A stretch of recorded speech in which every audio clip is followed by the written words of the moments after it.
سمعوا اختي سيري الله يرحم لك الوالدين على هاد الوصفه. ولدي كان ما كينعس من الكحه، عطيته هاد الوصفه بحال ما كانت فيه. شكرا لك بزاف. مرحبا اختي مرحبا. وشحال كنفرح من شي واحد فيكم كيجرب شي وصفه من الوصفات ديالي، من وصفات الزمن الجميل.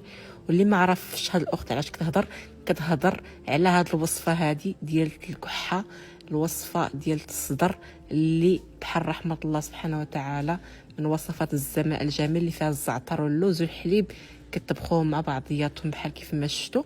وراه الوصفه اصلا راه مثبته في الاول الفيديو. غير قلت بالنسبه للناس الجداد او للناس اللي ما فاهمينش هذه الوصفه اشنا هي هادي. وكديروا في واحد حتى كيطبخ داكشي كامل، وكديروا فيها واحد شويه ديال العسل. ويمكن لكم تصفيوه ويمكن لكم تشربوه هكذاك. هما زمان كانوا كيشربوه هكذاك بلا ما كيصفيوه، ولكن هذاك بالنسبه للناس اللي ما كيستحملوش انهم يعني يشربوا شي حاجه بحال هكذاك فيها الحروشيه، وراه كيجي بنين. اول حاجه كتستمتعوا به وانتم ما كتشربوه، يمكن لكم تصفيوه فصافي. وبالنسبه للمراه الحامل، بزاف العيالات اللي حاملين سولوني واش يمكن لي انا حامله نشربه في عوض الزعتر. ديري افلايو والنعناع وشربيه وبالصحه والراحه.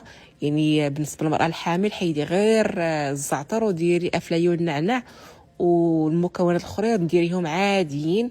وحتى هي راه دقه بطله بالنسبه للكحه او السعال بالنسبه للمراه الحامل. والله يشافي الجميع يا ربي. ونتمنى انكم تبارطاجيو هذا الفيديو مره اخرى مع الناس. وهذه بالنسبه هذه حسوه حتى هي مزيانه بزاف للصدر. كاينه هذه الصفحه، كاينه هذه الوصفه هذه في الصفحه ديال المساخن، حسوه ديال المساخن. بالصحه والراحه.